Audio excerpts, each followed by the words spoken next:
ಆತ್ಮೀಯ 10ನೇ ತರಗತಿ ವಿದ್ಯಾರ್ಥಿಗಳೇ ಎಲ್ರಿಗೂ ನಮಸ್ಕಾರ. ಇನ್ನೇನು 10ನೇ ತರಗತಿ ಪರೀಕ್ಷೆಗೆ ಕೇವಲ ಕೆಲವು ದಿನಗಳು ಬಾಕಿ ಇದೆ. ಇದೇ ಸಂದರ್ಭದಲ್ಲಿ ಕರ್ನಾಟಕ ಶಾಲಾ ಪರೀಕ್ಷೆ ಮತ್ತು ಮೌಲ್ಯ ನಿರ್ಣಯ ಮಂಡಳಿ ಇಲಾಖೆಯ ವೆಬ್ಸೈಟ್ ನಲ್ಲಿ ನಿಮ್ಮ ಪ್ರವೇಶ ಪತ್ರಗಳನ್ನ ಅಂದ್ರೆ ಹಾಲ್ ಟಿಕೆಟ್ಸ್ ನ ಪ್ರಕಟಿಸಿದೆ. ನಿಮ್ಮ ಶಾಲೆನಲ್ಲಿ ಡೌನ್ಲೋಡ್ ಮಾಡ್ಕೊಂಡ್ಬಿಟ್ಟು ನಿಮ್ಗೆಲ್ರಿಗೂ ಕೂಡ ಹಾಲ್ ಟಿಕೆಟ್ಸ್ ನ ನೀಡ್ತಾರೆ. ಹಾಗೆ ಈ ಒಂದು ಹಾಲ್ ಟಿಕೆಟ್ ನಲ್ಲಿ ನೀವು ನಿಮ್ಮ ಎಕ್ಸಾಮ್ ಸೆಂಟರ್ ಯಾವುದು ಅಂತ ಹೇಳಿ ತಿಳ್ಕೋಬಹುದಾಗಿದೆ. ಇವತ್ತಿನ ದಿನದ ವಿಡಿಯೋನಲ್ಲಿ ಹಾಲ್ ಟಿಕೆಟ್ ಯಾವ ರೀತಿ ಇರುತ್ತೆ, ನಿಮ್ಮ ಹಾಲ್ ಟಿಕೆಟ್ ಯಾವೆಲ್ಲ ಅಂಶಗಳನ್ನ ಒಳಗೊಂಡಿರುತ್ತೆ ಅಂತ ಹೇಳಿ ನಾನು ತಿಳಿಸ್ತಾ ಹೋಗ್ತೀನಿ. ಕರ್ನಾಟಕ ಶಾಲಾ ಪರೀಕ್ಷೆ ಮತ್ತು ಮೌಲ್ಯ ನಿರ್ಣಯ ಮಂಡಳಿ 2025 ಮಾರ್ಚ್ ಏಪ್ರಿಲ್ ಮಾಹೆಯಲ್ಲಿ ನಡೆಯಲಿರ್ತಕ್ಕಂತಹ SSLC ಪರೀಕ್ಷೆ 1ಕ್ಕೆ ಹಾಜರಾಗ್ತಾ ಇರ್ತಕ್ಕಂತಹ ವಿದ್ಯಾರ್ಥಿಗಳ ಅಂತಿಮ ಪ್ರವೇಶ ಪತ್ರಗಳ ಕುರಿತು ಒಂದು ಸುತ್ತೋಲೆಯನ್ನು ಹೊರಡಿಸಿದೆ. 2025 ಮಾರ್ಚ್ ಏಪ್ರಿಲ್ ಮಾಹೆನಲ್ಲಿ ನಡೀತಕ್ಕಂತಹ SSLC ಪರೀಕ್ಷೆ 1ಕ್ಕೆ ಹಾಜರಾಗ್ತಾ ಇರ್ತಕ್ಕಂತಹ ವಿದ್ಯಾರ್ಥಿಗಳ ಅಂತಿಮ ಪ್ರವೇಶ ಪತ್ರಗಳನ್ನು ಅಂದರೆ ಫೈನಲ್ ಅಡ್ಮಿಷನ್ ಟಿಕೆಟ್ ಅಥವಾ ನಾವು ಹಾಲ್ ಟಿಕೆಟ್ ಅಂತ ಏನು ಹೇಳ್ತೀವಿ, ಈ ಹಾಲ್ ಟಿಕೆಟ್ಸ್ನ 10ನೇ ತಾರೀಕು ಮಂಡಳಿಯ ಜಾಲತಾಣದ ಲಾಗಿನ್ನಲ್ಲಿ ಅಪ್ಲೋಡ್ ಮಾಡಲಾಗಿದೆ. ಶಾಲೆಯ ಮುಖ್ಯೋಪಾಧ್ಯಾಯರು ವಿದ್ಯಾರ್ಥಿಗಳ ಪ್ರವೇಶ ಪತ್ರಗಳನ್ನು ಮಂಡಳಿಯ ಜಾಲತಾಣದ ಶಾಲಾ ಲಾಗಿನ್ ಮೂಲಕ ಡೌನ್ಲೋಡ್ ಮಾಡಿಕೊಂಡು ವಿದ್ಯಾರ್ಥಿಗಳಿಗೆ ಸಕಾಲದಲ್ಲಿ ವಿತರಿಸುವುದು ಅಂತ ಹೇಳಿ ಕೊಟ್ಟಿದ್ದಾರೆ. ನಿಮ್ಮ ಶಾಲೆಯಲ್ಲಿ HM ಡೌನ್ಲೋಡ್ ಮಾಡಿಕೊಂಡು ನಿಮಗೆ ಎಲ್ಲ ಹಾಲ್ ಟಿಕೆಟ್ನ ಕೊಡ್ತಾರೆ. ಸೊ ನಿಮ್ಮ ಹಾಲ್ ಟಿಕೆಟ್ನಲ್ಲಿ ಇರ್ತಕ್ಕಂತಹ ಇನ್ಫಾರ್ಮೇಷನ್ಸ್ ಏನು ಅಂತ ಹೇಳಿ ನಾನು ಹೇಳ್ತೀನಿ.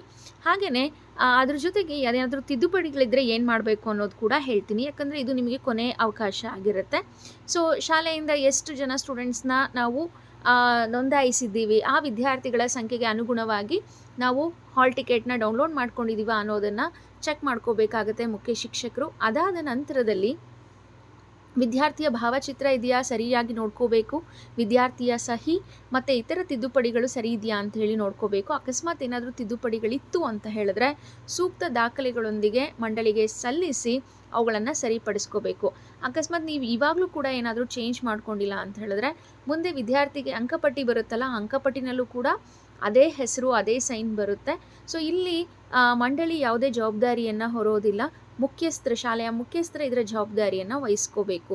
ಇನ್ನು ಅಕಸ್ಮಾತ್ ಯಾವುದಾದ್ರೂ ಸ್ಟೂಡೆಂಟ್ನ ಭಾವಚಿತ್ರ ಬದಲಾಗಿತ್ತು ಅಂತ ಹೇಳಿದ್ರೆ ಪರೀಕ್ಷೆ ಪೂರ್ವದಲ್ಲೇ ನೀವು ಬದಲಾವಣೆಗಳನ್ನು ಮಾಡಬೇಕು. ಪರೀಕ್ಷೆ ಆದ ನಂತರ ಏನಾದರೂ ಬದಲಾವಣೆ ಮಾಡ್ತೀವಿ ಅಂತ ಹೇಳಿದ್ರೆ ಅದು ಸಾಧ್ಯ ಇಲ್ಲ ಅಂತೇಳಿ ಹೇಳ್ತಿದ್ದಾರೆ. ಹಾಗೆಯೇ ಅಂತಿಮ ಪ್ರವೇಶ ಪತ್ರದಲ್ಲಿ ಏನೇನು ಇನ್ಫಾರ್ಮೇಷನ್ ಇರುತ್ತೆ ಅಂತೇಳಿ ನೋಡೋದಾದರೆ ವಿದ್ಯಾರ್ಥಿ ಹೆಸರಿರುತ್ತೆ, ತಂದೆ ಹೆಸರಿರುತ್ತೆ, ತಾಯಿ ಹೆಸರಿರುತ್ತೆ, ಹಾಗೆ ವಿದ್ಯಾರ್ಥಿಯ ಭಾವಚಿತ್ರ ಇರುತ್ತೆ, ಹಾಗೆ ವಿದ್ಯಾರ್ಥಿಯ ಸಹಿ ಇರುತ್ತೆ. ಇದಿಷ್ಟು ವಿಷಯಗಳನ್ನು ಒಳಗೊಂಡಿರುತ್ತೆ. ಹಾಗೆ ವಿದ್ಯಾರ್ಥಿಯ SATS ನಂಬರ್, ಅದ್ರ ಜೊತೆ ವಿದ್ಯಾರ್ಥಿಯ ರಿಜಿಸ್ಟರ್ ನಂಬರ್, ವಿದ್ಯಾರ್ಥಿ ತೆಗೆದುಕೊಂಡಿರ್ತಕ್ಕಂತಹ ವಿಷಯಗಳು, ಮೀಡಿಯಮ್, ಹಾಗೆ ಅದ್ರ ಜೊತೆ ಮೇಯ್ನಾಗಿ ಎಕ್ಸಾಮ್ ಸೆಂಟ್ರ್ ಯಾವುದು ಅನ್ನೋದನ್ನು ಕೂಡ ನೀವು ತಿಳ್ಕೊಬೋದಾಗಿದೆ.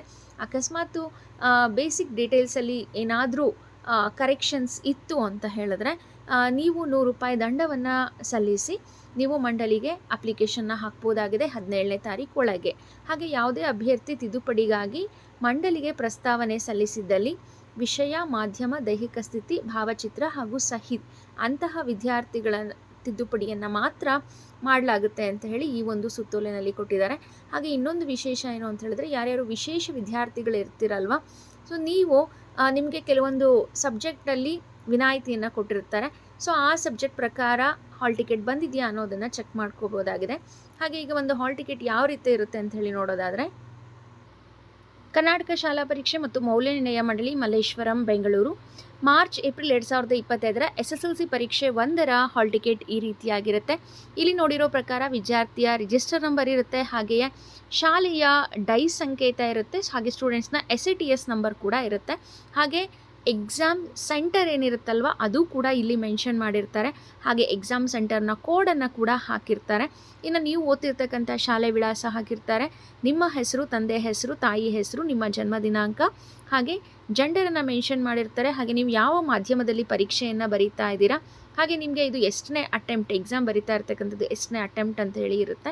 ಮತ್ತು ನಿಮ್ಮ ದೈಹಿಕ ಸ್ಥಿತಿ ಹೇಗಿದೆ, ನಾರ್ಮಲ್ ಆಗಿದೆಯಾ ಅಥವಾ ಏನಾದರೂ ಪ್ರಾಬ್ಲಮ್ಸ್ ಇದೆಯಾ ಅನ್ನೋದನ್ನು ಇಲ್ಲಿ ಮೆನ್ಷನ್ ಮಾಡಿರ್ತಾರೆ.